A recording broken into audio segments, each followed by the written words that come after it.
Hi guys! Oh my goodness, sorry we're running a couple of minutes late. We had some, technical difficulties. Okay, so for those of you who don't know what you're watching, we're streaming on a bunch of different platforms. I'm Rebecca Dixon. I am the founder of FanGrrrl Romance Rex, which is a book recommendation group on Facebook that's kind of blown up to being kind of everything. Guest hosting book signings and newsletters and lots of giveaways for authors and now spotlights for authors. So the book recommendation groups on Facebook are for real recommendations. It's a readers group. And because of that, we really limit the promotions that authors can do in the group because we don't want the wall to look like a Facebook ad. We want it to have this book bestie feel where you can go and find the latest and greatest thing that everyone's reading, or maybe something like a hidden gem or whatever. And anyway, so it's really like a readers group. And so because of that, I wanted to start doing these author spotlights where authors in the group can sign up to do to hop on a live and have some more visibility. And so this is being streamed in the FanGrrrl Romance Rex Urban Fantasy and Romantasy Paranormal Romance group. It's being streamed in the FanGrrrl Romance Rex Edgy Contemporary Romance group, the FanGrrrl Romance Rex Authors Corner, the FanGrrrl Romance Rex Facebook page, and the YouTube channel for FanGrrrl Romance Rex, and Instagram. So it's kind of like, yeah. So, don't be nervous, authors that are about to come on. They can see me talking. But anyways, yeah, it's just fun. And it's an opportunity for them to come on here and tell you a little bit about themselves and why they started writing, what their current books are, what genre they write. And then you can just get a sense or a feel if it's something that you want to go pick up on Amazon and give a try. So that's why we do these. So I'm going to start pulling them in. So today we have 3 authors. And just give me 1 second. I want to make sure I'm in the right place here. I've got a new streaming service that I'm trying to learn. And comment too, by the way, so we know you're watching. And you have to give Restream access with your name or we don't know who you are. It will just say like Facebook user. But anyway, so comment and say hi. And so we're going to go through, bring on 3 authors today. Lorelei Libretto, Katie Fraser, and Chandelle LaVaun. No, Chandelle LaVaun. Oh my God. This was going to always happen. You have to forgive me. Yes, I got it right, LaVaun. I'm so sorry. Oh my gosh. I was talking to her last night and I was like, I know so many authors, but I don't know every author, and forgive me. So anyway, so we're bringing her on. I know she has a lot of fans in the group and they're really excited to see her. So, all right. So I'm going, oh yeah, we have people saying hi. Hi, people. Tell us who you are. Oh, we got someone on here from England. That's so cool. So we'll try to answer your comments as we're going and the best that we can. So, it is what it is. I'll try to do the best that I can. All right. So let me bring on our first author, Lorelei.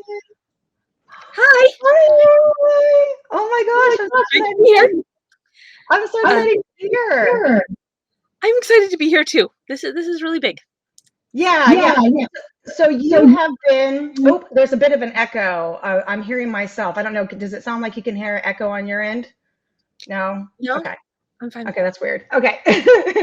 Or moving on. So you have been in the Facebook group, the main one, right? The big 45,000 member group for a while. And I've seen you in there. About a year. A bit. Yeah. But you're very active in the group, right? I see you on the Wednesday One ad posts. I see you on the Promo Mundo posts. I see you in Author's Corner. I think I see you in the After Dark group too, right?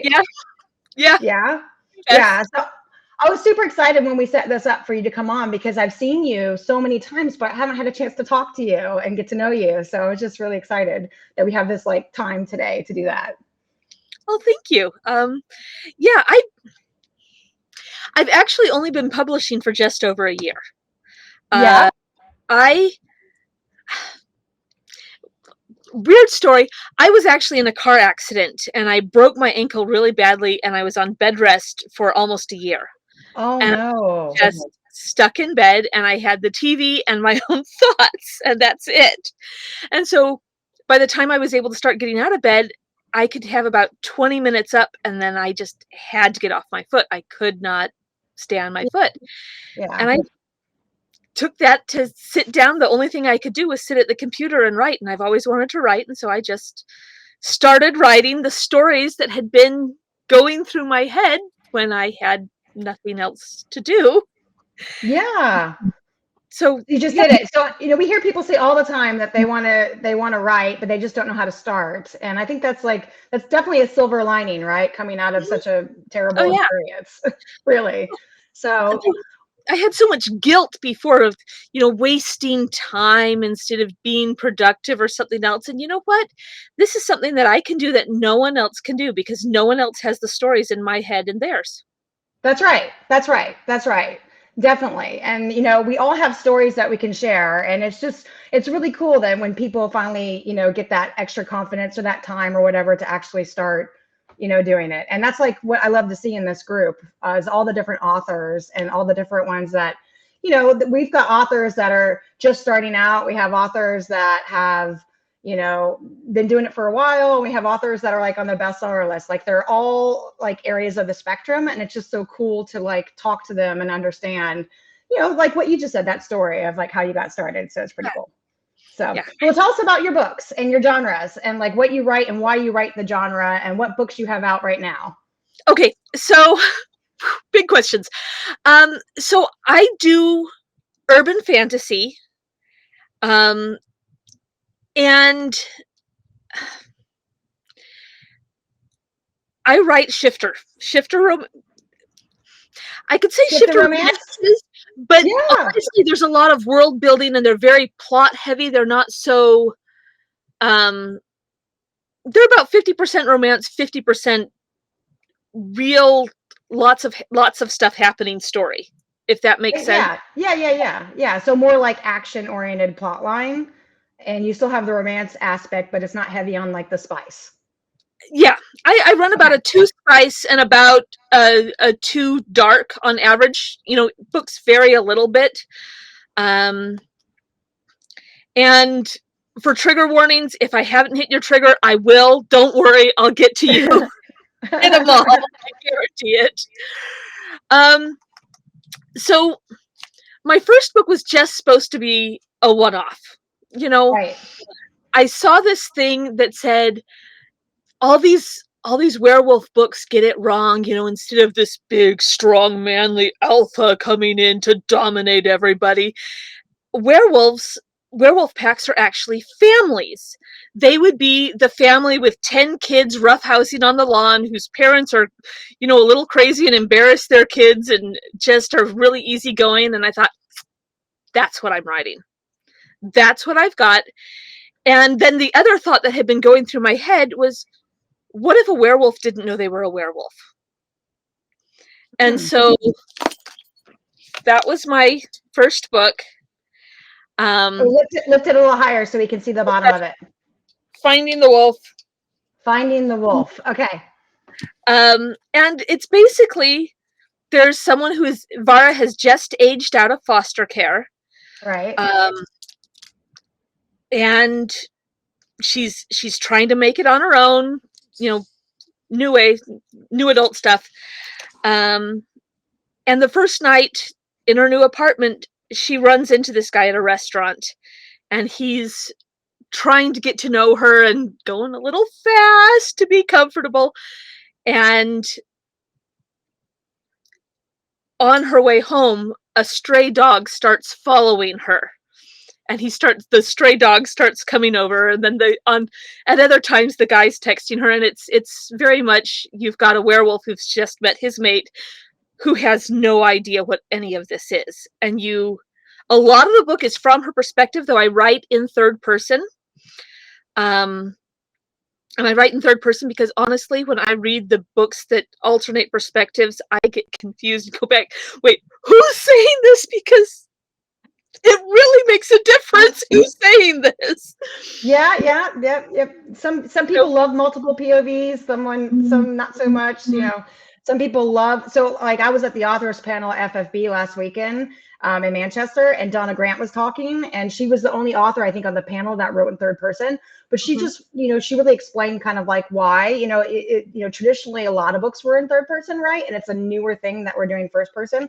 And Yep. there's just a lot of people that still really love that. And I see readers all the time that will say, "Oh, it's first person. Oh, I wish it was third person," or vice versa. So you Yeah. just gotta write what you enjoy, and what Yeah. you love. So Yeah. I have a non-omniscient narrator. Okay. So Um, explain what that means. so what that means, omniscient means it's all knowing, and you have the narrator who can sit and go, "This is what's happening," but like in when I my narrator still knows only what the person that I'm talking about knows. So if Okay. I focus on, like a a section, a chapter, whatever, I'm focusing on a person. And as I said, the first book is almost exclusively Vara's point of view, but other books go back and forth. And that's because Dell knows she's a werewolf and she doesn't. Right. And I have to keep that her not knowing instead of jumping into him knowing. Um, so like if someone doesn't know a name and it's from their perspective, I will be calling it the red-haired woman until they find out the name of the person that they're seeing. Okay, that makes Um, sense. you Yeah. know, they won't be able to read other people's feelings when it's from their perspective, but when it jumps to the other person's perspective, so it's kind of like the best of both worlds, in my opinion, where Sure. Yeah. I've got the emotions and the insight, but I don't keep getting confused about who I is at that time. So Right. Well, so I like to read the books ahead of time before I do the spotlights. Ideally, right? So when I'm talking to author, I've read their work. With FFB going on, I haven't had the chance to read all books from all oh yeah, three authors, right? But I did pick up the one that you recommended today. Yes. Yes. So I started that actually over lunch, and I read just a little bit, not far into it. But what I can say is that sometimes you pick up third person POV writing and you don't ever forget that you're reading someone narrating. Like you never, and I think some of the people who don't like third person, it's because they're constantly being reminded that they're being narrated. I didn't get that sense from you. I got a sense that, I mean, I just kind of fell into it and I forgot that it was third person POV. It was very natural, and I think from what I read, it was really well written. I mean, I didn't go far, but I could tell. I was like, okay, this is a third person POV that, because I typically prefer first, that I could read and have no problem with. And I thought that was pretty cool. So I just wanted to kind of give you that compliment, at least from me. so much. I appreciate that. So yeah, my books, every single book has different couples. Every single book has a happily ever after. There's Right. not there's not book cliffhangers, but every single series has a long story arc. So you've got individual trials and challenges and bad guys, um, and a lot of body bags for every book. But you have one big major big bad evil guy that the whole story, the whole series is gearing up to get rid of. Right. So the first series is Volksemia Haven, because the werewolf family that I was talking about, it's the Volk family, which just means wolf in Russian, and Semya Okay. means family. And they're given their pack name by some Russians who joined the pack. They have kicked themselves out of packs. They've gotten rid of packs, and they just live as a family. And now that they've got grandchildren growing up who are having their own families and their own children, it really becomes a pack, just Right. a family pack. And then the second series, Blood Moon Haven, is still the same family. It doesn't continue the same story arc because you've gotten rid of the big bad evil guy, but it's the same people. So you'll see, um, your old favorites, your friends, the ones that you know, they're still running around in the background doing stuff as they meet new friends and new people who all find their mates and create this continuing haven. Right. Awesome. Well, that's cool. Well, I definitely got, I know we need to wrap up because we have to get to the next author. We're supposed to only be 5 to 7 minutes. I told you it goes by fast, doesn't it? It goes by so fast. But I could tell when I was reading a little bit today that you've definitely done some world building. Like you've definitely built a world, and like what you just said in Russian, like it was, you've definitely done your homework. And I already got a sense of that with the very little bit that I've read. So that's cool. So, okay, awesome. Well, thanks for taking a second to talk to us. I'm going to bring on Katie Fraser, but stick around because I think what we'll do, guys, is we'll bring everybody on at the very end, all the entire panel, right? So stick around. Thank you, Lorelei. Okay. All right, that was so awesome. I haven't done one of these like in a year, so it's just been a while. I forgot like how cool it is, and I'm going to try to do these every month for both groups. So for the big fantasy group with 45,000 members, we'll do 3 authors from there every month, and then we'll do one from the dark. And so like next week, Monday at 4 p.m. is the dark version of this, by the way, the After Dark group. So just FYI. All right, let me grab Katie Fraser. I'm so excited. And by the way, when she came on, so we all meet like ahead of time in the studio and talk and make sure like, that's why we were a little bit late, because making sure like, all the technical difficulties are sorted out. Katie Fraser is so cute, guys. She has like blue hair. It's so cute. I was like looking at her hair and I was like, I wish I could have blue hair. I want blue hair so bad. But my day job is a software engineer, and I don't know if I could pull off blue hair in a boardroom, but I love it. It's so cute. All right, Katie, I'm going to bring you on. She's probably like, girl, what are you doing? Here we go. Look at her hair. See?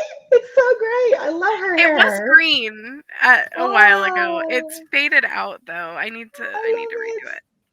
I love it. Oh, someone says, I want purple hair. Oh, people are saying they love the lives.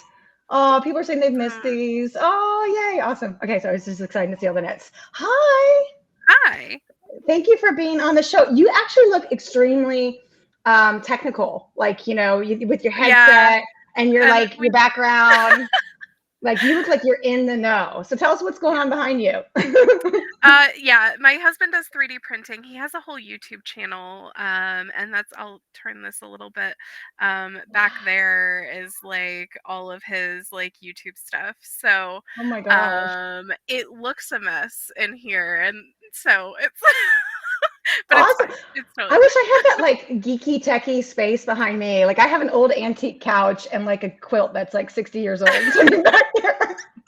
And you're like, there's my books, like it's like, yeah, yours is way better than mine. Anyways, all right. Well, so I first met you in the ARC chat. Yes. That's because you were already in the group, but you had, and I hadn't really.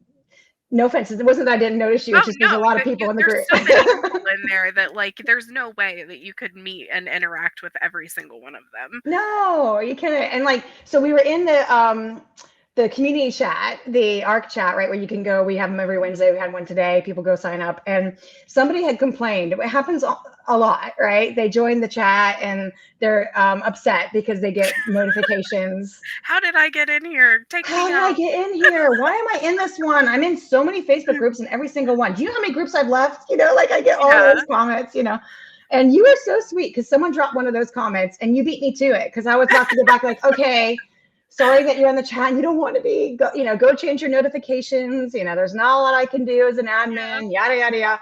And you got on there and you're like, doop, here's where you go, boop, boop, boop, boop, boop, change your notifications. And it was so sweet. And I messaged you after it and I just said, thank you. Yeah. So thank you. I feel so like people get unnecessarily snarky about it. Like it's just like you just have to leave. Like I don't they're so mad. They're just like, why? And like, there's only so much, and people love those chats. Actually, I love them. I get every week I get people saying I missed the chat, or like today I Yeah. had 2 authors message me and say I missed the Yeah. chat to drop my arc, and I'm like, oh my god, I'm so sorry. Yeah. We have a post in the announcements, but Yes. I can't reopen the chat. It'd be bloody Yeah. No. murder if I did, you know. Yeah. Anyways, all right. Well, enough about the chat. Let's talk No, about it's you fine. and your books.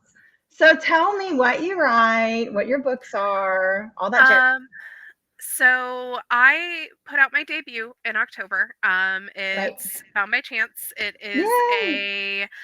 so this one's medium dark. I call it medium. It's not like dark dark, but it is like there's like kidnapping and stuff like that that goes on. So it is a medium dark fantasy why choose romance with male intimacy in it. And it is the first in a series. The second one should be coming out in June, and then I'm hoping to have the last one out in November. Right. And so it was um, sparked by a dream that I had. Like, I just woke up and I was like, I need to write this down. And I started writing it a little less than a year ago, and then published it in October. And since then, I have had 3 monster romance novellas come out. One of them is a male female sweet and spicy Krampus novella. And then I have Frosted Nightmares, which is loosely based on Jack Frost and Pitch Black aged up from Rise of the Guardians. And it's an MMF. And then I have Nocturnal Valentines, which just came out last month. And it is a non-traditional shifter romance with a badger, a fox, and a raccoon. And that and Frosted Nightmares are a little on the darker side. Right. And then I have one coming out the 26th, called Libra Blessed, which is a interconnected world. It's myself, and Sam Lucas, and Oh, Sam Lucas. a bunch of their names are evading me right now. Rochelle Bonifay is one of them. Right. And so it's an interconnected world. They're all standalones. You don't have to read all of them to know what's going on. They center around one singular event. And for mine, it is a dark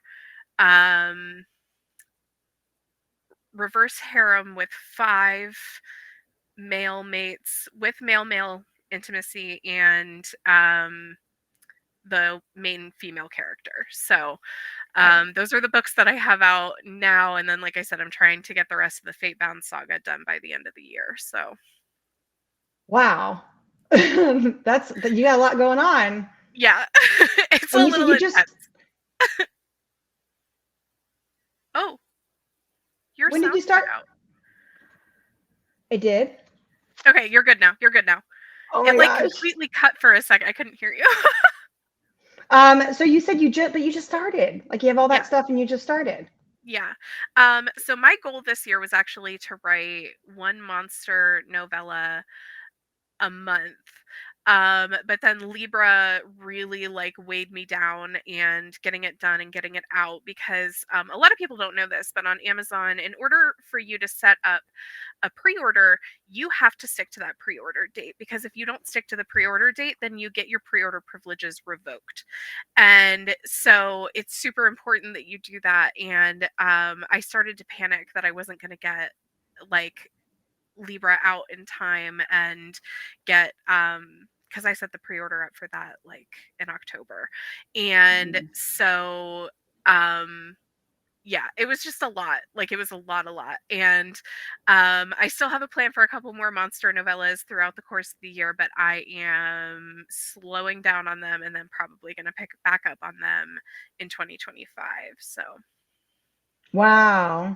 Well, as you were talking, someone just commented, this is like the sweetest thing. They said, you guys are making me want to get my laptop out and keep writing. do it.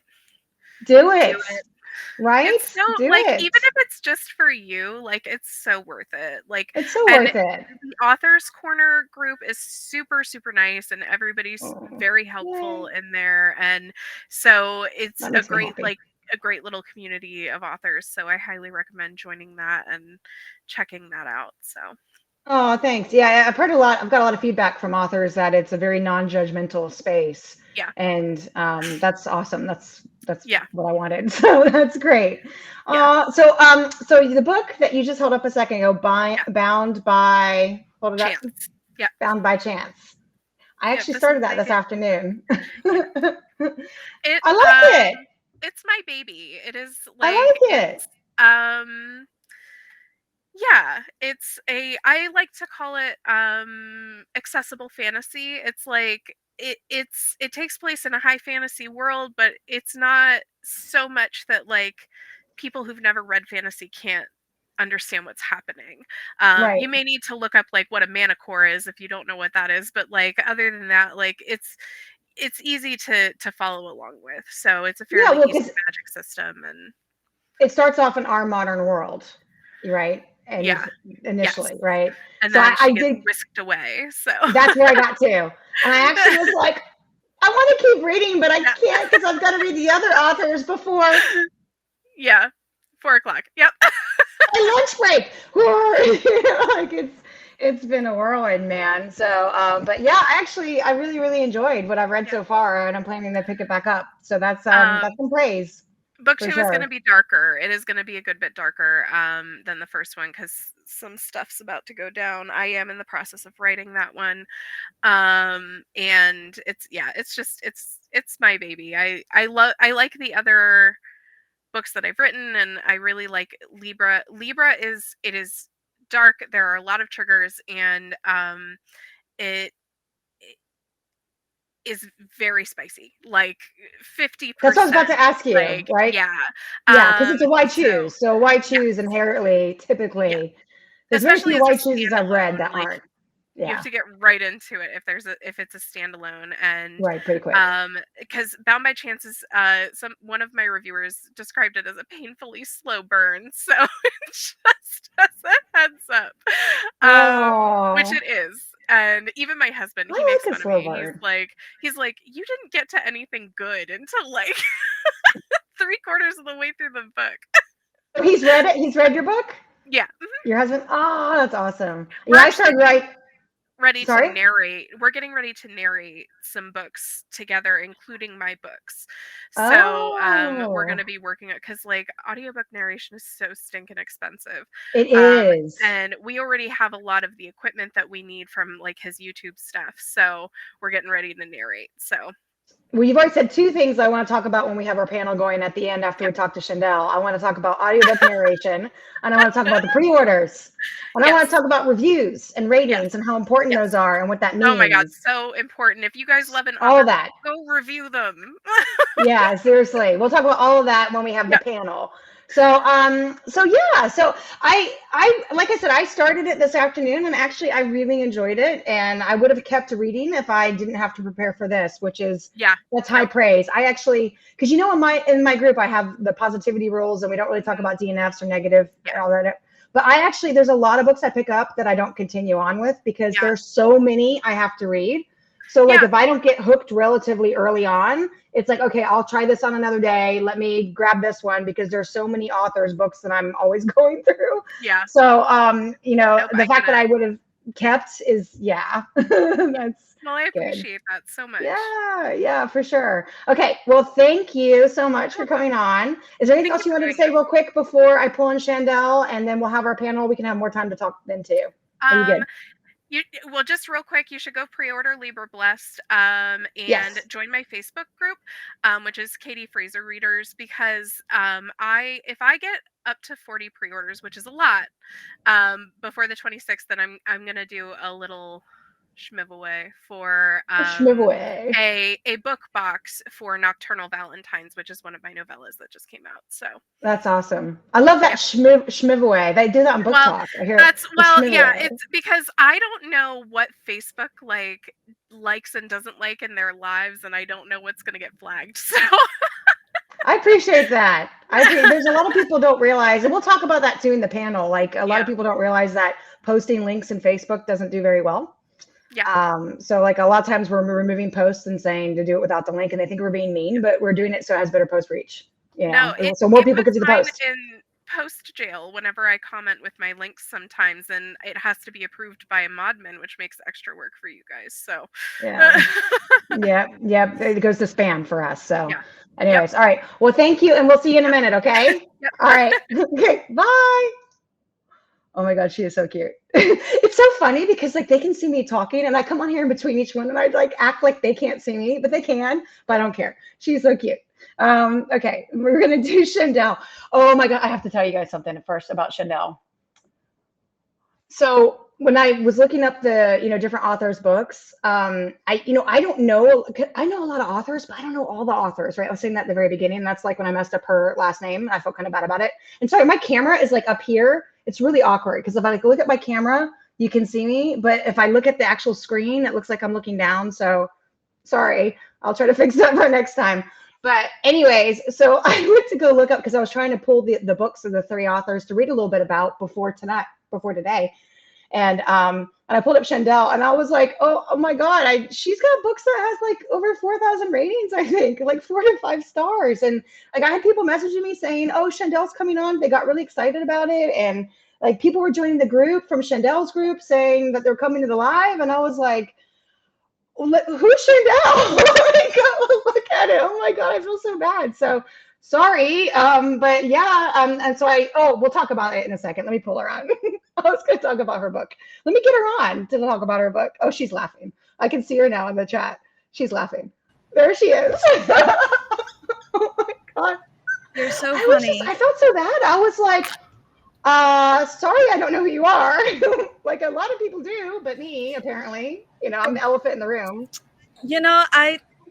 I don't know who I am half the time. So it's so funny.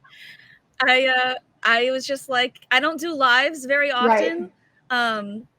I think I've done 3 in my total 6-year author thing. I get super anxious and nervous, and I'm just like, hi people, and I'm just like, I don't, and then I panic as I'm doing now. And so yeah, and then you asked in that chat, and I was like, I'll do it, because that was my goal this year.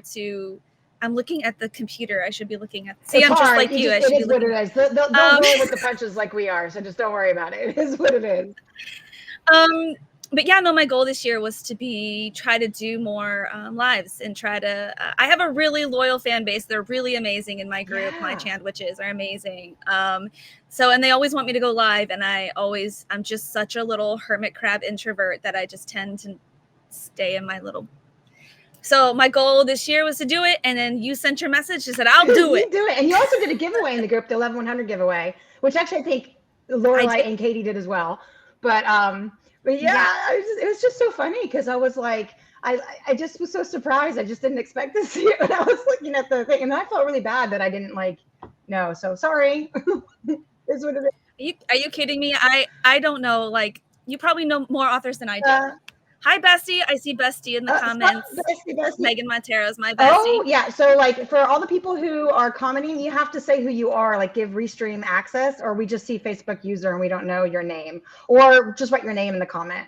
But, yeah, we see, sup, Bestie, yeah. Bestie. That's my bestie. She's here to support and look at the little Chandelle with the hearts. So cute.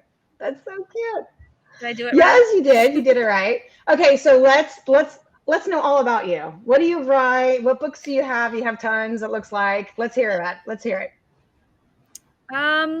So I'm currently working on book number 36 in total. And so I'm working on number 24 of my Coven series. That's my main series. It's called The Coven. And I'm working on book number 24 for that, which will hopefully come out. I'm on chapter 6, so let's not get too excited. But awesome. So yeah, I also write books with my best friend Megan Montero, who's saying hi in the comments. We have a co-write series together called The Night Realm, and we just have a lot of fun. Just basically 2 best friends, just absolute anarchy in the book, and everyone seems to like it.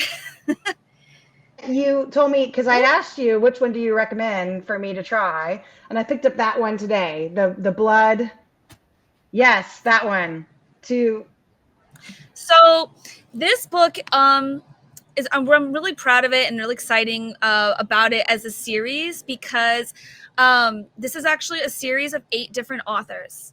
So it's Forgotten Kingdom series, and it's 8 books, and they're each book's a different author. Yeah. And basically they're all standalone, happily ever afters. You can read in absolutely any order. Mine is technically book 1 because it came out first, but and obviously, if you read them in order, you may understand some cameos a little better, but you literally don't have to. It's just a shared world. It's a portal fantasy. So it's 8 girls who their realm was in a war and they sacrificed themselves for the greater good, and they have been reincarnated. And these are the 8 girls, their journey back to their realm. So they start in Earth. The books all start in Earth, and they are taken in various methods to their kingdom, to the other realm. And it's all one realm. So it's called Terea, and it's all one realm with all the different continents and all the different species. And it's just a lot of fun and a lot of it's all fated mates. Most of them are enemies to lovers. So what does that tell you about the genre? We Enemies love to lovers. enemies We to do. lovers, We right? do. We do. Catnip, Yes, it's right? so good. Catnip, gimme. It's so good. I think we all need therapy. Or just more books. So I started it today, and I actually really, you know what I really, really liked about it that I've read so far? I've gotten to, I mean, I read the sample. I read the entire sample. I downloaded the sample. So that lets you know from the front and end, right? So, Yes. I really liked that, and I'm just going to go ahead and say it because it's the very beginning of the book, so it's not a major spoiler, but that you think that you're in the real present of being in the kingdom at the very beginning. You don't know you're in a dream until later, and then you find out that she was dreaming. I love that because yeah. So fun fact, I forgot about that. I love it. No, it's so good. Thank you. Yeah, thank you. I appreciate that. Yeah, so mine, I decided most of the books are set in the high fantasy realm. You know, they're not on Earth, they don't come back. And so I wanted to really just kick it off with a little dose of fantasy. And if you read mine, I think it's chapter 2 or 3, you get a little glimpse at all the future heroines of the whole series. I did like a little cameo. Right. And we've got some really amazing authors. Mine's about vampires. Oh, cool. Awesome. Well, I guess I could have maybe guessed that from blood being in the title. Just a guess. Maybe. I don't know, but not necessarily, I suppose. Well, I just liked it because there's a lot of romance fantasies that kind of start off like where the FMC, or it's like you said, like the portal, right? Where we start off in the modern world, then we go to the fantasy world, and like it starts off with the dream, but you know it's a dream because it's like italics, and you know it's either the past or a dream, and there's something weird going on, and then we spit out into like the modern world, and just that's a formula that happens all of the time. So it was like really refreshing because you caught me off guard. Because I was reading it from the beginning, and I was like, I thought I was in the fantasy world. Like, okay, this is a romance fantasy. There was a map at the beginning of the book, which is always an indicator to me that it's probably a romantasy, you know. And then I started reading it, and then it's like, oh wait, we're in, you know, it's a casino, like Vegas or something, right? At the very beginning, if I remember correctly, yeah. Yep. And I was like, oh cool. And I love modern things, books set in modern world, and I like going to the fantasy world. So I was like, this was great. I just really liked it. It was fun. So, yeah. I see a comment here that says, are they all about different types of creatures? The answer is yes. So each of us picked a different creature. Mine's vampires. Awesome. G.K. DeRosa, she writes dragons. Megan Montero, the bestie, wrote demons. Those are really cool. Elemental demons. Pretty cool. We have elves, fae, mages, wolves, of course. Save the fan favorite for last. So we've got a little bit of everything, and each author picked a different species. That's awesome. So you're okay. So this is for the shared world, obviously. But your main series that you're most known for is the Coven series. Is that what you were saying? That you've written like? Yep, it's called so I'm on book 24 of that. It's the 4th season. So the way I approach the Coven saga, it's kind of like a TV series where there's different seasons. So like my first season, it starts with this one. The Lost Witch. The Lost Witch. That is 6 books, and that season is all inclusive. Like you can finish there, you get your happily ever after. Like you think you can stop there if you want to. Then the second season is Academy Magic, so it's set in a magical academy because we also love that trope, don't we? We do. But basically, so each season's different, right? Has a different feature. The third season is about fae, and the fourth season is about vampires. That's the one I'm on. This is the one that just came out in September. Beautiful cover. Called The Blood Witch. Beautiful cover. Thank you. It's one of my favorite covers. But the nice thing is the coven itself is based on tarot cards. So each member of the coven represents one of the major arcana tarot cards. Tarot cards.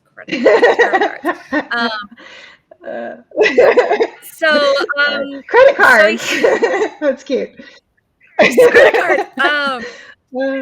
But yeah, so each one is a different tarot card. You know, like the first girl, she's the high priestess, and then there's the emperors, and it's, you know, soulmates, fated mates. There's a little bit of every trope that you could possibly imagine, but the characters like carry over. I believe Katie was saying, or was it Lorelei was saying hers do that too. You know, the characters become side characters in the next book. So like my second season, the Academy one, the heroine is the best friend of the first heroine who comes into the fold. So like they connect. So you're going to see, and overall, it's going to be about a 45 book saga. Wow. So I'm how do you keep it all straight with that big of a saga? I'm not sure I do. You must have a great alpha and beta team to help you out, I would imagine, with the help with inconsistencies and making sure everything. It's mostly I'm severely OCD, and so it's mostly like too many chefs in the kitchen. But my best friend Megan Montero, she is my codependency. Like, it's probably unhealthy to a therapist, but she's my main beta. So we talk through everything together, and I have a couple of really solid beta readers that are like, you know, the proper beta readers, but they're good friends of mine, so they do really good. So what made you start writing, and how long have you been writing? Well, I don't have quite as near exciting origin story as Lorelei with her foot. Poor thing. I was cringing. Honestly, I had lost my love of reading because I'm severely dyslexic and all this stuff, and I was in art school, and then I was living in Connecticut. I'm a South Floridian, let me just tell you. So I was in Connecticut. Where are you now? I'm in Palm Beach County. I'm in Merritt Island. No way. So I'm by Kennedy Space Center. Close. Yeah, I used to work on the space shuttle program. Yeah. We're practically neighbors. I drove through there with Megan actually a couple months ago.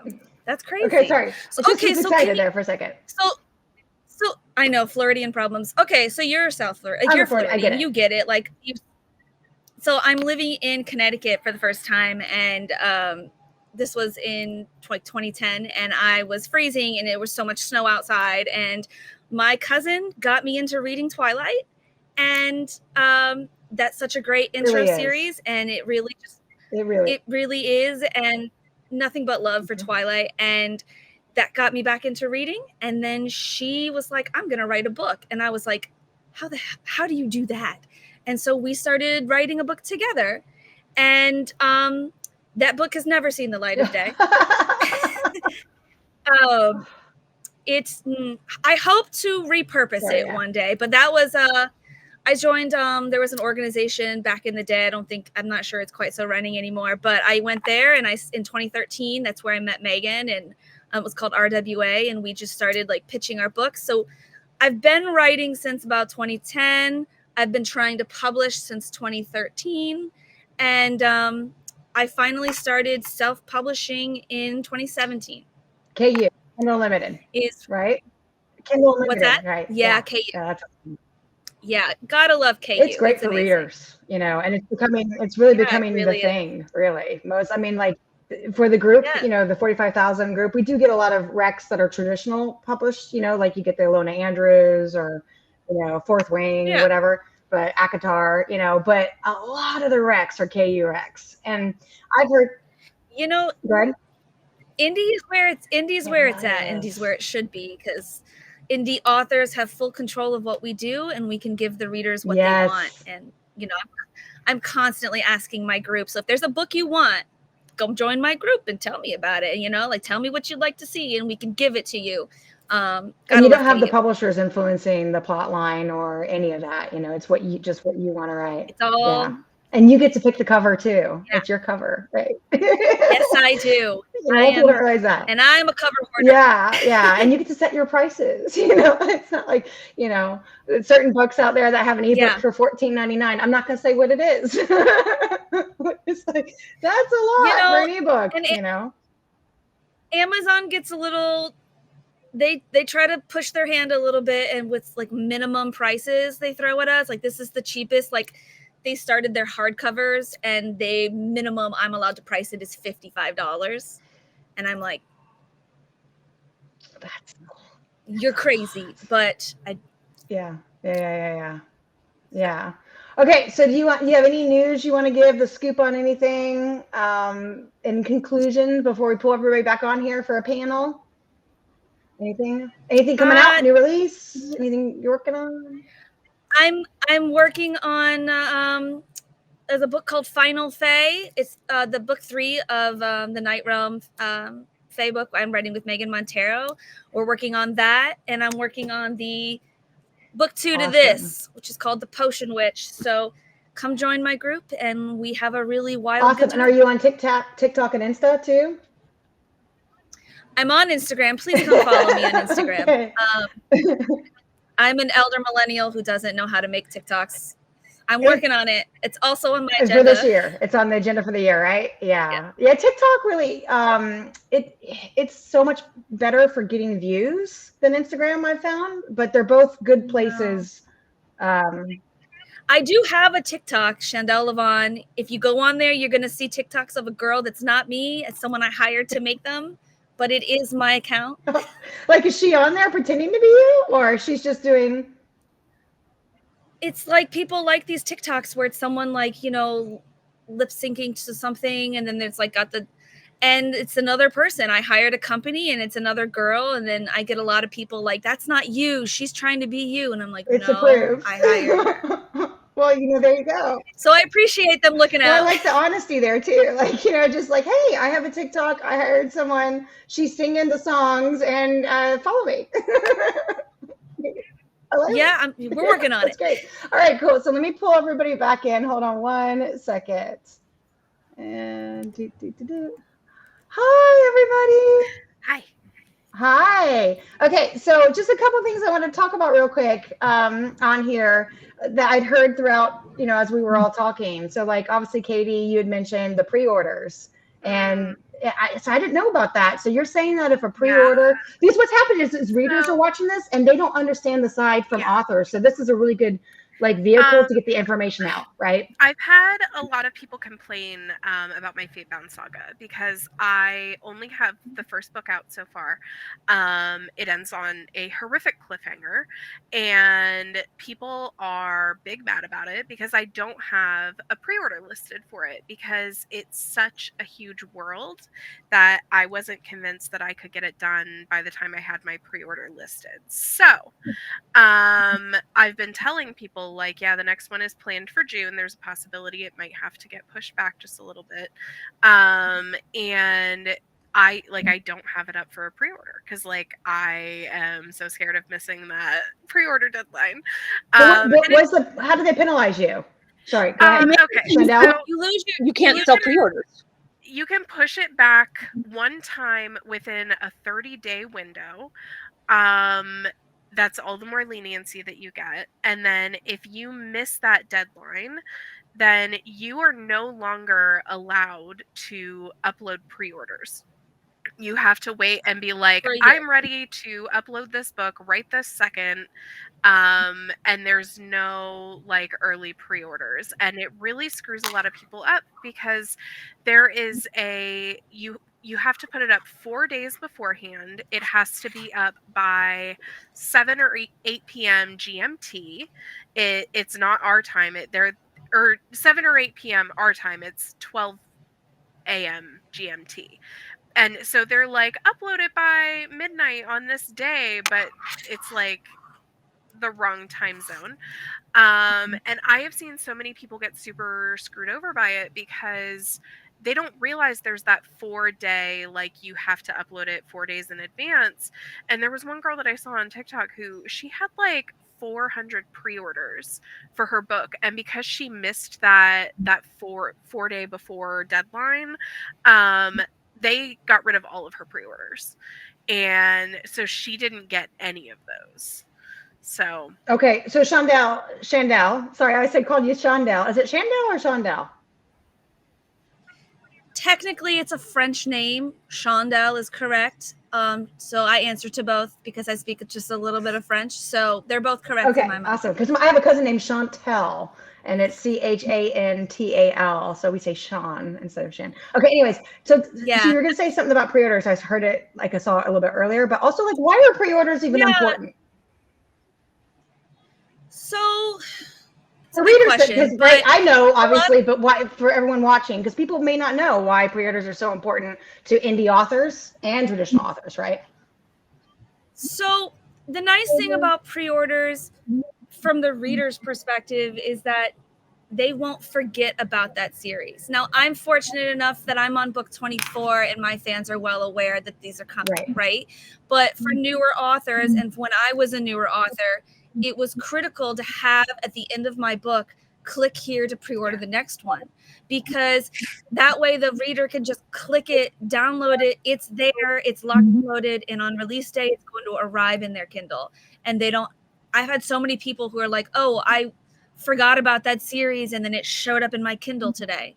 And that's why it's so important for authors, especially the authors who are newer. You know, it really can make a career. It can really bring in your fans, because exposure is the hardest part of this industry. So you have to be able to have that link in there. It's game changing. And then that's how you build more loyal fans and the people who will join your ARC teams, the people who will post reviews. So pre-orders are huge. Not to mention, it's guaranteed money for the author on release day. So it's, instead of getting, waiting for sales, you're going to get, all 40 or 400 or 4,000 pre-orders. You're going to get paid that, it's going to hit, I mean, there's a delay when you get payout, but for people who maybe who authoring isn't their full-time job, like Rebecca, you have another job and you're doing this amazing, group. If you were an author, like knowing that, okay, I'm going to make money, all of my months of hard work of writing this book, there's people who have bought it. And so it's huge. I always set up my pre-orders 1 year in advance. I stretch it as far as KDP will allow me to, like Amazon. I push it, and I click the last day. And I have had to push a month after that because, I had COVID 3 times in 1 year. So like it 3 times? It happens, it potentially 4. So Jesus. I've started testing negative, even though I lost my taste and smell for 3 months. But whatever. Life happens, and it's hard because people get mad at Amazon, and I get it. It sucks, but like they're looking out for the reader. As an author, it sucks, but they're looking out for the reader. If I pre-order books, and that's my money because I'm paying that when I order. Yeah. If the author cancels it, it's bad customer service. But ever since COVID, I just want to throw out, ever since COVID, the world shut down, Amazon has been a lot more lenient. So if you just get them on the phone and you're like, hey, I've already pushed it my 30 days. Like I'm not going to make it. Can you give me another extension? Most of the time you have a good chance that they will. It's not guaranteed. Don't that. Don't get me in trouble. But it's like, I get it, but also I was an author who called and gave, like, they were like, yeah, like I had all this crap going in my life and I missed my deadline, and Amazon did reinstate her privileges. They were like, this is a one-time courtesy, don't do it again. It's better if you call before you miss it. you know, like if you've got 20 minutes, because what a lot of people don't know is there's a timer on our screen in our little where we go to upload our book. It's a literal timer, so we can see like counting down to the second. No, I didn't know that. That's cool. No, and it's like, you know, like I was gonna say it's cool, but it's probably makes you like, Nope. I've gotten down to like 2 minutes. So like if you've got minutes on there, call before your minutes are up, you know, because it's easier for them to reinstate and before it goes out. So just as a summary, what I'm hearing is pre-orders are important for indie authors because it reminds people to go pick up that next book so they'll continue the series, right? And then also it helps getting cash in the pocket, right? Because this is your livelihood. So like you'll get paid on the, but then for traditional authors, it shows, and I guess also for indie too, it gives a sense of how popular the series is, right? Yeah. So like, and so they'll write that next book, right? Because people have been pre-ordering it. It is motivation. It is motivation, you know, to be like, okay, these people liked it, they're pre-ordering.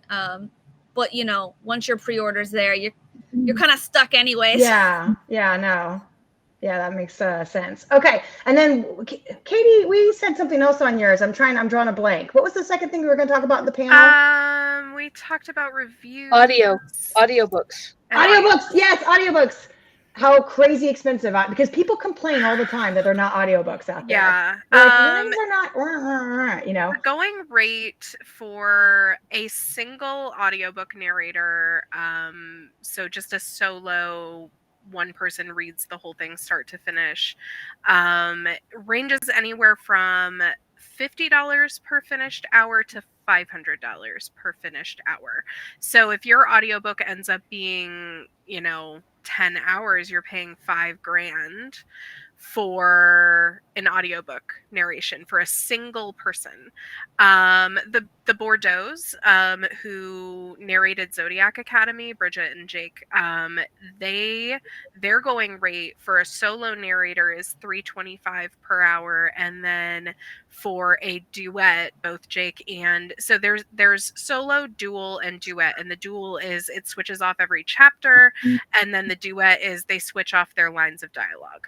And their going rate for a duet is $425 per hour, per finished hour. So like it is exceptionally expensive for people. So is that all that they earn, or do they get a royalty on top of that? It depends on the narrator. It really does. It depends on the arrangement that the author sets up. So if you go in and you say, I'm going to pay for it all, and I'm going to pay up front, then the narrator gets paid just the one time. There's another contract where you can give them some royalty share. Most authors don't do that. All right. So similarly, let's talk about cover photos, because people don't realize how expensive cover photos are, right? Like in the indie author world, people will complain about a cover. We have people drop posts in the group where they're making fun of cover photos, and we delete those posts immediately because it's like, it's totally not cool, right? Like it's very hard. I mean, a lot of authors do their own cover photos actually, right? In like the indie for world, Canva or those kinds of things. Canva, right? So these are not my covers. These are other people's as well. So this is Toxic Intrigue by MC Smothers. She did this, I'm pretty sure, on Canva because I've seen this same picture a few times. But it's a really pretty cover. And then this is J.A. Keaton's Spellbroken King, which she has a fully drawn like digital artist went in and did this. It's gorgeous. I do not want to know how much she paid for this because that is insanely expensive. And then there's mine, which again done by a graphic artist, and I got mine on clearance for $35. So oh wow, that's really good. But normally it's $150 for his custom ones, and that's pretty cheap. So I have this cover made by a designer named Katie Ritchie, and she hand draws it, and this is 4 figures. This cover is 4 figures. And I didn't mean to ask you guys specifically what you've spent on covers. I wasn't trying to go there. Just give people an idea, though. It's not happy to talk about it.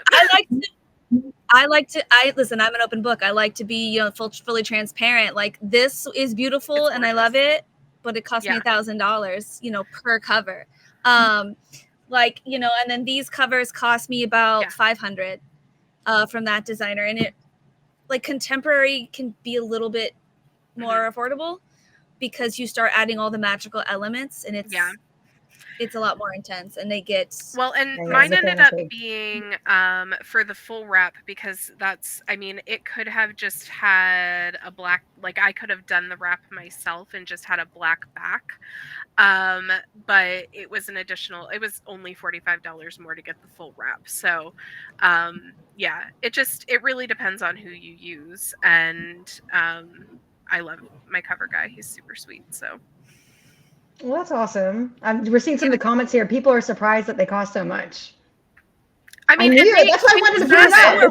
because they do. Like, They cost they a lot. deserve it. The cover is the first thing that people see. It's what draws people in, and on Yep. top of that, like, they're putting so much time and effort into it. Not to mention paying, like, if they're using Adobe InDesign, that's $30 a month out of their pocket that they have to pay for that, not including their stock images that they have to pay for, which get really expensive. It's $30 a month for Adobe's stock image thing, and you only get 10 photos. Jesus Christ. 10 I photos think a month. with the You okay? Yeah, no, one of my kids banged on the HVAC system, and it like scared me out of my skin. Everything's okay. We're Everything's okay. Okay. Sorry, Chandelle, what were you saying? I was just gonna say that with AI coming into the industry AI. being a problem with covers, Yeah. I mean, it's hard to find stock photos that Yeah. aren't AI, and then It's a if you thing. have the audacity to accidentally use AI, you get just blasted for it on the internet, even for like random pictures. So like, I could see the cost of covers going up. You know, the people who are hand drawing everything, you know, that's going to be like, for me, that's who I'm only going to use designers now who hand draw stuff. So I know Yeah. there's no AI, yeah. and I'm not ripping anyone off, you know, but covers and audio, I mean, it's all part of the industry and it's all expensive, but you know, they have families to feed to, Yeah, and it it's is. hard. And they absolutely deserve the payments, absolutely 100%. Oh yeah, for sure. Yeah. But it just, like, a lot of people, like you said, like, they'll make fun of book covers, or they'll be like, why isn't there audio for this yet?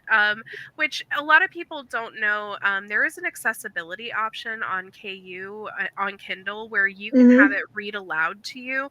It's Yes. not like a super beautiful voice or anything, but if you don't have the money to spend on audiobooks, or your favorite book is not on audiobook yet, then you can do the accessibility option and have it read aloud to you. Your iPhone too. Your iPhone will do it. I did it the other day while I was driving. Well, before I was driving. But I said it and it just started talking as I was, because I didn't have an audiobook for it out, you know.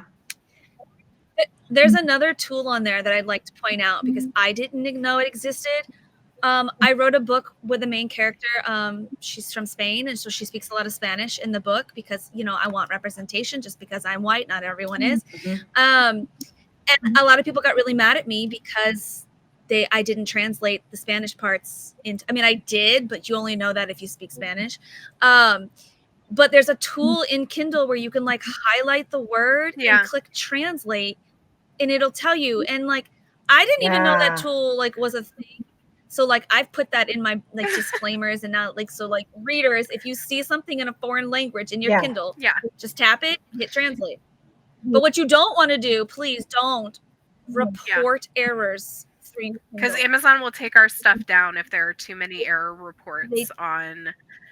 So so these errors get reported, and then it would be great for us because it lets us know where there are errors that were missed. But then if you don't fix them in a timely manner and you don't know how long you have, Amazon can and will take everything down without warning. I've heard of them taking it down. I didn't realize it was actually from reporting from within the book through the Kindle app. Yep. Wow. Yeah, because authors will get the notification in our like little dashboard, and we have to go in and fix it. And it's not like the quickest process to fix it. And if you go on vacation and don't take your computer for a week, you might come home to your whole account down. You can, and that's a lot of authors like appreciate. I know I do. If readers reach out to me and they're like, "Hey, you have X, Y, and Z errors in your book," especially with like my ARCs, because they're usually going through a final proofread when I send them out. And when people are, and like they'll send me a message. There are these errors in here. I'm like, oh my god, thank you so much, because like I catch most of them, but there's a few that I don't. So Yeah. It's impossible to catch every typo. It's Yeah, impossible. yeah. No, I get that. And what about there was the Black and Blade, Isla Devon. Have you heard of that? It was been on the bestseller list. She's a new author, paranormal romance. It's a Why Choose. Right after her book's done very well. Like it's her first book, and it's like already, I think, over 7,000 ratings, like all 5 stars. Like she's done really well. But her account was taken down very quickly after her book started skyrocketing, and it was the piracy. So, I think that's so incredibly unfair. Like someone stole her book, put it on a piracy site, right? You guys have to deal with this, right? And then Amazon says, "Oh, you're breaking, our contract with KU," and they take your site, your account down. Terrible. Yeah, that is very terrifying, because they, people, we have no control if they're stealing our books. So they steal them, and we don't know. They're on 800 sites. Next thing you know, we're getting taken down. But there are organizations like the Authors Guild and stuff that you can join as an author for backup. Yeah. People to help you. There's one pirating site that I cannot. I have sent several DMCA notices to them, and they just are not taking it down. Explain what I actually hired out a guy, like a company, who all his job is to go out and just take my books down from other sites. So yeah, message me, Katie. I'll let you know his name. It's worth it, So explain what DCMA is, because a lot of readers don't understand what that means.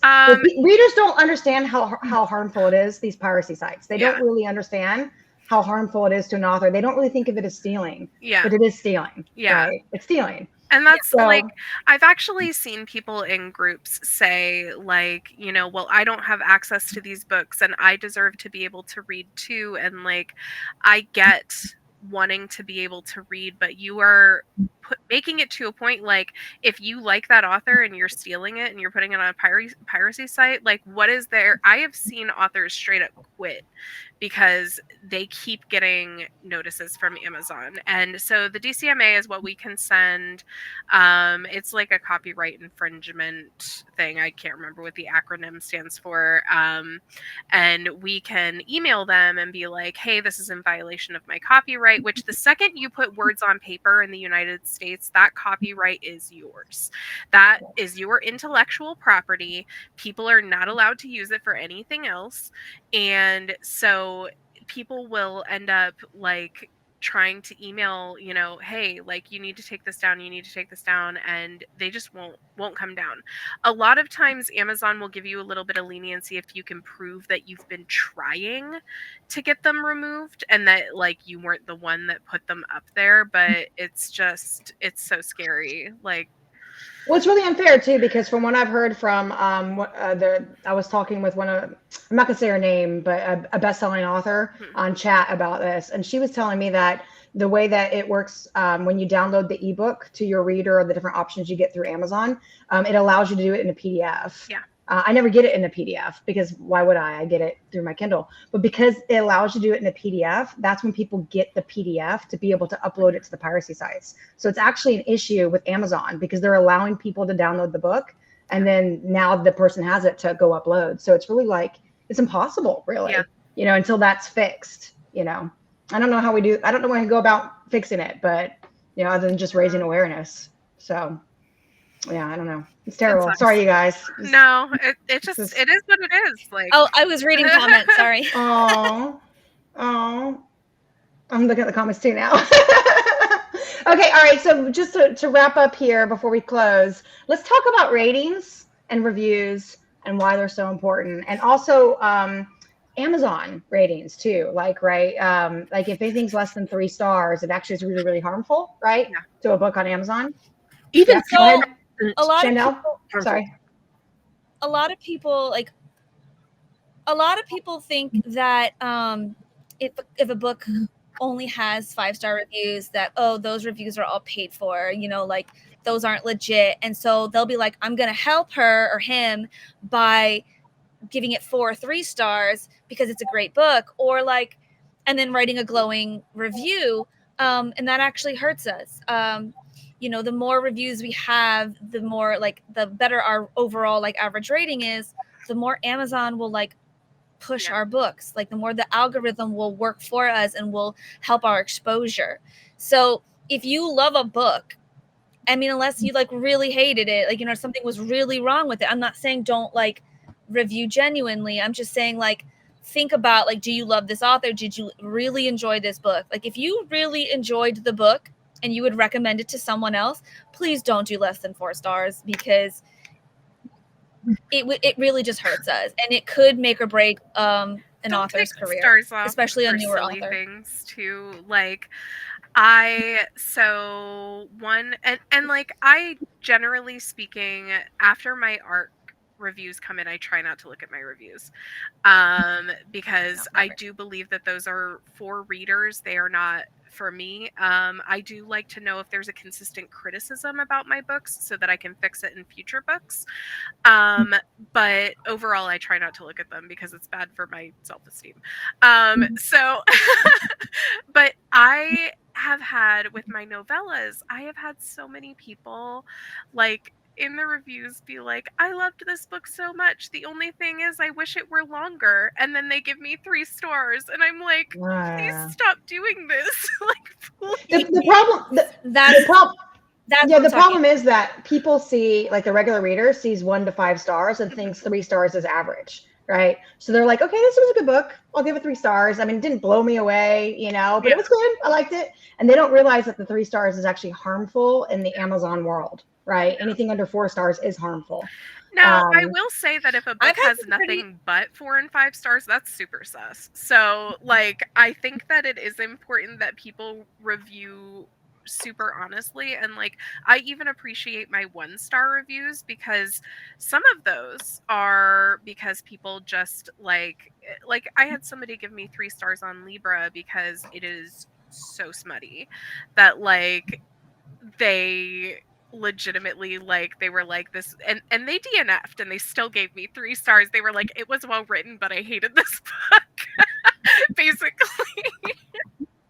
I just want to echo this comment. I can't see who made it over here. Goodreads is for straight up reviews, but Amazon and Audible, I'll either give it a 4 or 5 stars or nothing at all. Yeah. Thank you. I do the same thing. I don't touch Goodreads. I will not. That is a toxic thing for my author brain. I will not go on it. If you want to go and you give legitimate ratings there and like whatever, but unless a book has something like that you really hated or didn't hate a trigger, you know what I mean? Like significant things. I had people dock me a star because I had a character speak in Spanish. And they were like, loved this book. Absolutely love this book. Love this series. They're a loyal fan because I can see their name. And they're in my group. They give me 3 stars, 4 stars because I had the audacity to write some Spanish. Yeah, it's shocking. You know, I had someone dock half a star because I fake killed a character for 1 chapter.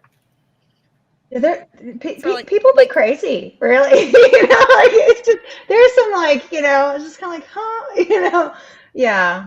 And I also don't like it when people review the trope, like they give you bad stars because you wrote a bully romance and they don't like bullying.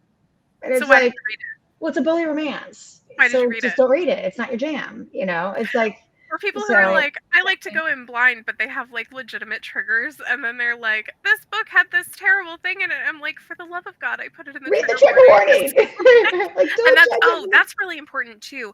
A lot of times Amazon will start your books on chapter 1 because they don't want to give you the page reads for the preface and the dedication and those things. So, which is already, it's ridiculous. We get paid less than half. I put it all in the back. Half a cent a page, yeah. Per page read on KU. And so they're like, but we're not going to give you these extra.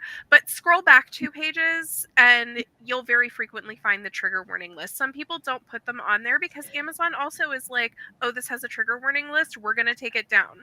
So some people have it on their website. You can actually change it though. So I've heard that as an author, when you upload your book, you can set the page where it starts. Did you know that? That's what I've heard. Yeah, I call bull. Really? Amazon will do what it wants. I don't know where this feature supposedly is. I will message the author and I'll tell you what they say. I'll find out.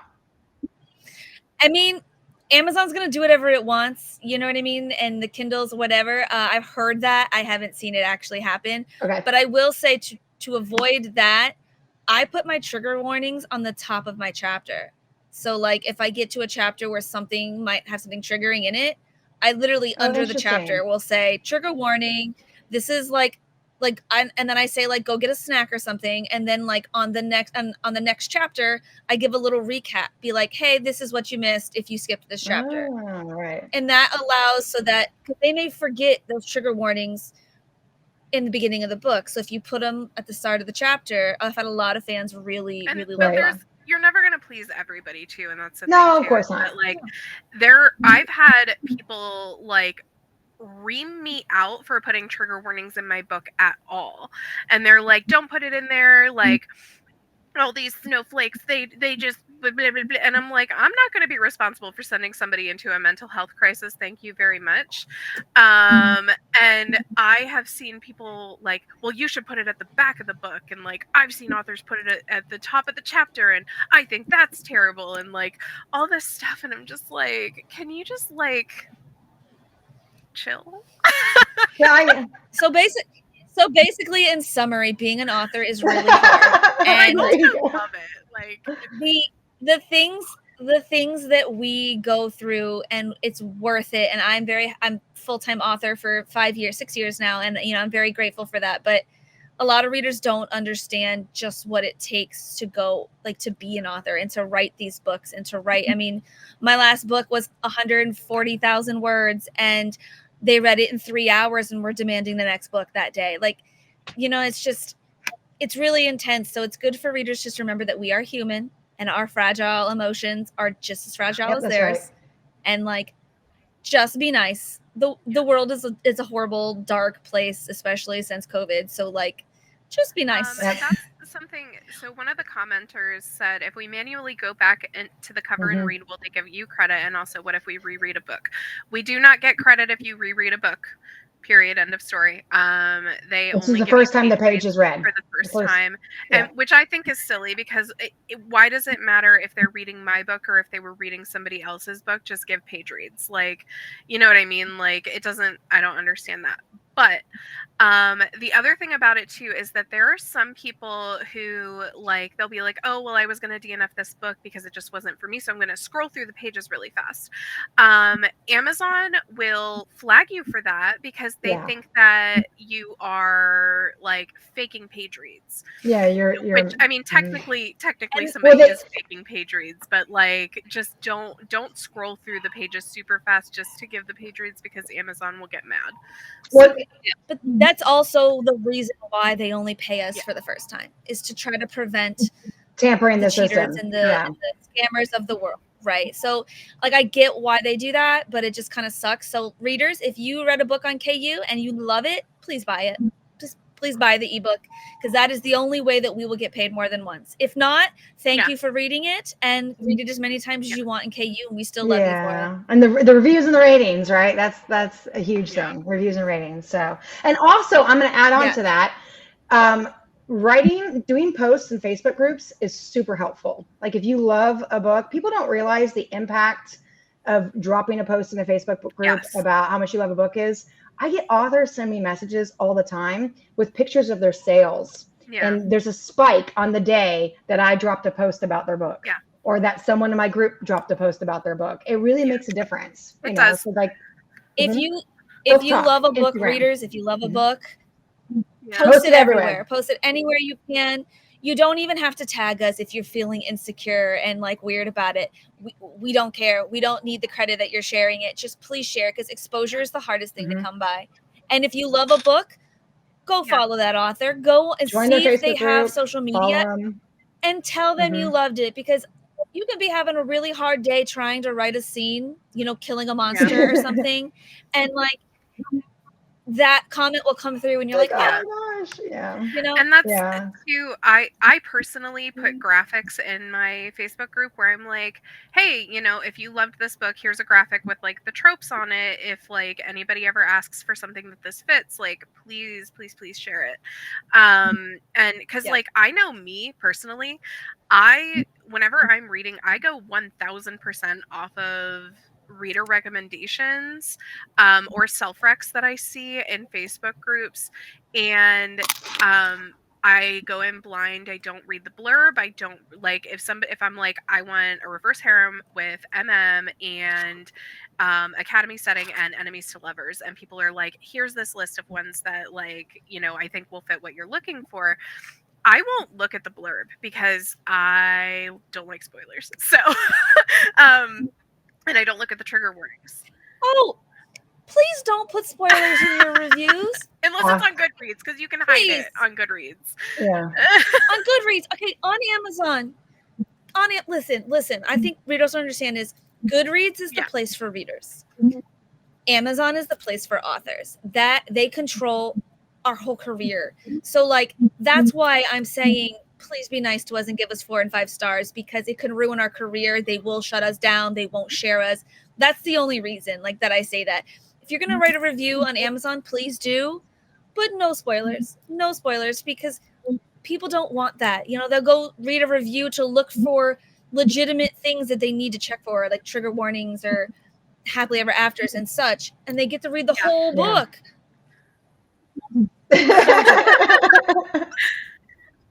I always put at the top of my reviews that I don't have spoilers, and it's actually really hard because I do the emoji reviews, and it's actually really hard to do an emoji review and not give a spoiler. So I end up like just hyping it up, and I talk like I paraphrase, but I don't actually say like I'll say, and the story kicks off with, and I'll give like how the story kicks off, but then that's it. That's all I'll talk about, and then I'll just say how amazing this theme is, or that's got MM in it, or if it's a white choose or whatever.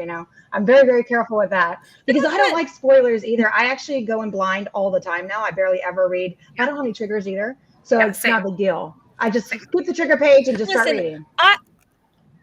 I have anxiety. I like spoilers because I'm crazy, but that doesn't mean I want to like read the entire book. You know what I mean? I want to comment to this. What about just star ratings with no written review? Yes, please. You do not. So I'm not allowed. Amazon will not let me leave a review.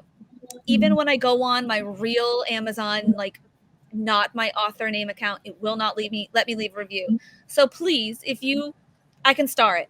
Please, Starbucks. Like, because if someone leaves us a 1 star, or, all those crappy people in the world who like just knock your book down just because I don't like white shoes, but I read this anyways. If you give us 4 or 5 stars, it bumps our rating. It's math.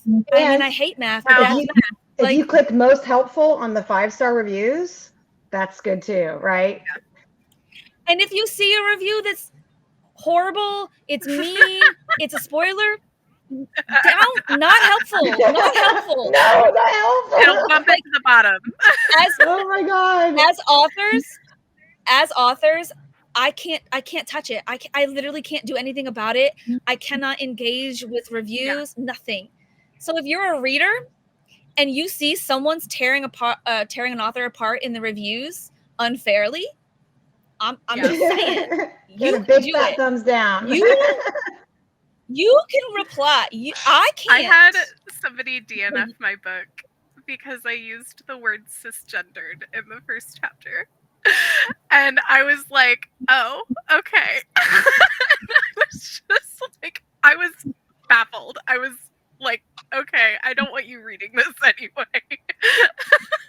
Yeah, people have their quirks, for sure. But like reviews, if you don't want to write you don't need to write a lengthy review. All you have to say is 4 or 5 stars, whatever. I loved this book. Yeah. That's it. That's all you need. Yeah. That's all you need. You don't need to write huge paragraphs. Just a sentence or 2 is good enough. This book was great. Loved it. Great read on a Sunday afternoon, whatever, So. And then tell all your friends and post about it everywhere. So, okay, awesome. So what we're going to do is we're just going to conclude, we're going to go around, and if you'll tell everyone how they can find you, what socials you're on, your Facebook group, all that jazz. So that way they can find you and start following you. So. Okay, Sure. I guess I'll start. If you want to find me on Facebook, I have a page you can follow, Chandelle LaVaun. It's usually a picture of me holding my most recent book that came out. I also have a Facebook group. It's called, when you just type in my name, it's a unique name, but it's called Chandwitches, like sandwiches, but Chandwitches. That's cute. They named themselves that. So join my group. It's a really fun group, and they're wild in there. And then I also have an Instagram. Everything is Chandelle LaVaun. You search it. I think I have a BookBub apparent, but I don't know. I'm everywhere. I'm everywhere on Instagram, TikTok. Go find me. And let me know if you find me somewhere else, because I may not know. Oh, and if you see books that are pirated somewhere, let the author know too as well, so they can go, take care of that. So, all right, Lorelei, how about you? Yeah, well, I'm on Facebook. Yes, that's my youngest. He's been coming around and peeking at me from both sides this entire time. It's like, go away! No, he's lurking. So, I'm on Facebook, Lorelei Libretto. That is my author account, and I post blurbs from books all the time. So you follow that, and you can get ideas of what kinds of things I write. I have my I have Lorelei Libretto's World of Shifter Haven. That's kind of like the readers group. That's the one where I will post pictures of what I think different characters look like, or memes that make me think of shifters, things like that. And then Lorelei Libretto's Shifter Haven is more my official account. I'm on TikTok, Lorelei Libretto, Instagram, Lorelei Libretto author, but honestly, I almost never post anything on TikTok, and I don't know that I've ever posted anything on Instagram ever, because you'll get to it. It's just one more thing. I'm not a marketer. Marketing is hard, man. It's hard. Yeah, it's hard. I'd rather be writing. Yeah, it's exhausting. It really is, but yeah. Okay, how about you, Katie? Okay, so first of all, I just want to mention you should follow your favorite authors on Amazon, because you'll get notifications whenever they post new books, whenever their new books become available. So that's one thing. I am on TikTok and Instagram under author Katie Fraser. I do not use Instagram hardly at all. I am not good at it. I use TikTok fairly regularly, and that's where I am typically my most authentic self. I do live TikToks on Friday nights where indie authors come on and tell us a little bit about their stuff. This week is actually Arson Quinn. They're under DI Quinn in the group. So they're going to be coming on and talking about their writing journey. And then I have my Facebook group, which is Katie Fraser Readers, which I post all of my ARC opportunities, I'm in the process of making book boxes. Speaking of like 3D printing stuff, these are going in my book boxes because I got a little wolf shifter. I have like different ones for each of my guys. And so I post about that stuff in there. And like, that's where I post the newest, like, here's my newest, book cover and like all of that stuff. And then I have a Patreon where I post bonus chapters for my people. And as far as Discord, I don't have a Discord for my readers. Somebody asked about that. I do have one for newbie authors, but I run two of them, and I do have one for my street team too. I am outside. Oh my god, it is like once you get used to it, it's okay, but it is intense. Like, nope. Nope. You can't teach old dogs new tricks. Just it's Love not it. for me. I Aw. can't. Well, that's I love awesome. Love it. I love Discord, but I get overwhelmed by all the moderation stuff. I don't know how you do it, Rebecca. I Girl. have 150 people in my reader group, and that's it. And I'm just like overwhelmed. Girl. I've got at any time 50 to 60 active chats on Facebook at any time. It's crazy. I'm just like, this is insane. I just had that. Like, I get so overwhelmed by I keep getting Discord notifications right now, and I'm gonna have like 90 Discord messages whenever I'm done here, and I'm just dreading looking at my phone. It's crazy. It's at the point now it's comical. I'll tell my husband, yeah, I opened up another Facebook group, and he's just like, Rebecca. Oops. We have a website now. We just went live. No one knows this. I haven't announced it. But if you go to www.FanGrrrl.rex.com, with the 3 R's for the growl, we now have a website. So, yeah. Yay. Amy Reynolds, my best friend, and she's also a moderator in the group. She taught herself WordPress and did the entire website in the past 2 weeks. Oh, I love that. I love that. Yeah, all for free, just to help me out to get us ready. So we had it for FFB. I'm just like, this is insane. Yeah, it's really cool. So now we have a website. So it's very exciting.